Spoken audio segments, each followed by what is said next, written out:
Yo, what is up mga Lodi? So panibagong araw, panibagong buhay na naman. So magbabalik ang ating travel vlog mga Lods. So nandito pala tayo ngayon sa Bolinao Falls 2 ng Pangasinan.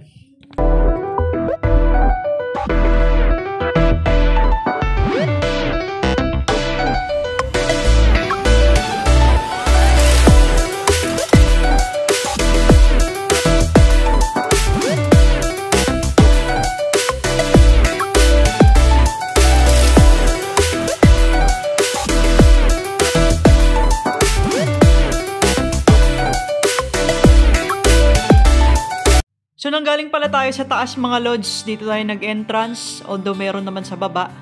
So dito kasi kami dinala ng aming Google Map o ng aming Waze, no? So ayan, pababa tayo nyan. So hindi naman kalayuan, so nandito na tayo.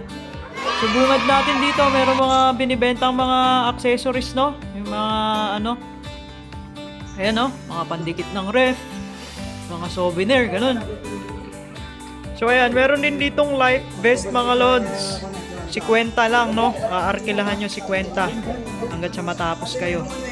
Tapos yung entrance dito, 50 pesos per head. Ayan. Tapos, ayan. So, dapat meron talagang life vest mga Lods. So, bandang kanan, ito naman siya. Ayan, gaano siya kakaganda mga Lods. So, titignan natin at i-experience natin dito kung gaano kasaya at gaano kaganda mga Lodi. Wow! No, kita nyo naman yan. Blue-green yung ating tubig mga Lods at paniguradong fresh yan. At talaga namang malamig dyan mga Lods. So syempre mga Lodi, may bayad din pala dito yung parking, no? So 20 yung parking. So punta na tayo dito. Meron silang tulay na gawa sa kawayan. Ayan. Pero matibay naman yan mga Lodi. Talagang unique yan. So, ayan, yung mga, meron din ditong mga lamesa. So, pwedeng magdala kayo ng pagkain. So, kami kasi, drop by lang kami, tsaka titikman lang talaga namin dito yung tubig mga Lodi. Tsaka yung experience ng pagtalon dito kung gaano kasarap. So, ito pala yung ibabaw ng falls, no? So, nasa taas ng falls. So, ayan, maganda talaga, oh. Medyo ano lang yung bato dito, no? Nakakasugat. Pero syempre, dahan-dahan at mag-ingat-ingat. So kapag nakatinelas ka, madulas. So kapag nakapaa ka, medyo hindi siya ano, kailangan talaga mag-ingat, pwede kang masugatan. So ayan, pwede tayong tumalon dito at talagang pwede kang sumigaw ng ano, Goodbye Philippines.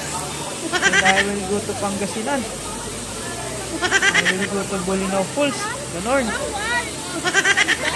So kita nyo naman yung daloy ng falls natin mga Lods. Talagang ano yan, original yan. Walang halong chemical. Kita nyo yan. Kaganda. Panalo mga Lods. Yung 50 mo dito, panalo. Yung 50 mong entrance, panalo na. Sulit na mga Lodi. Wow! Ayan, pwede ka palang mag-arkila ng ano dyan, yung kawayan na yung lumulutang. Oh no! Yung parang bangka. So, 300 yung ano nyan eh, yung arkila. Ayan, so kaganda nga naman mga Lodi, no? No? Kita niyo yan?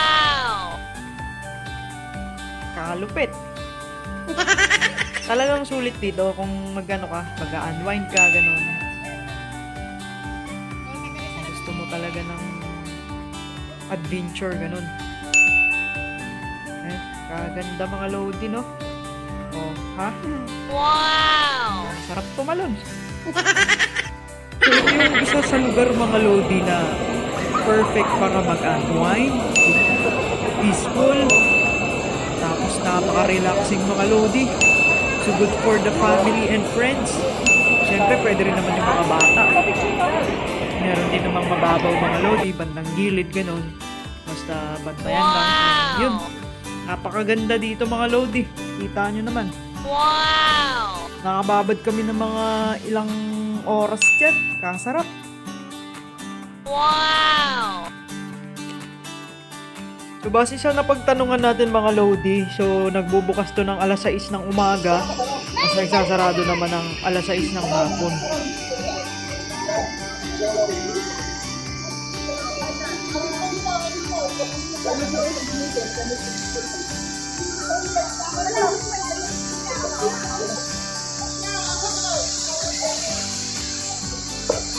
Ayun, so kailangan talaga mga Lodi nakapaa ka dyan.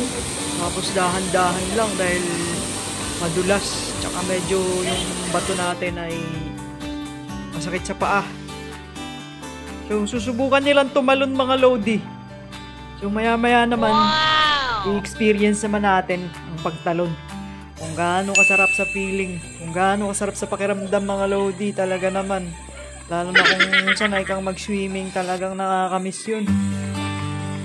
Wow! Subukan nating ma-experience ang pagtalon dito, talaga naman.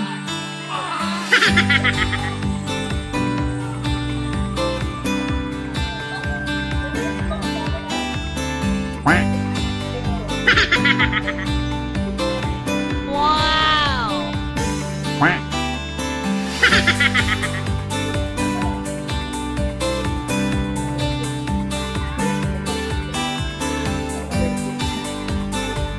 Oh no!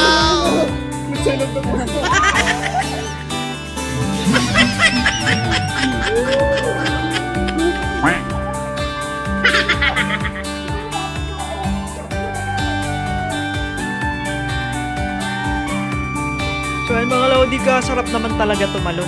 So halos lahat naman kami dito tumalon.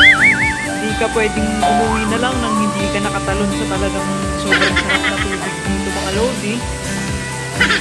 Talaga naman sulit. Panalo. Panalong panalo mga Lodi. So yun lang, ating tatapusin ang ating video. Talaga naman. So thank you for watching mga Lodi. Ito ay pauwi na.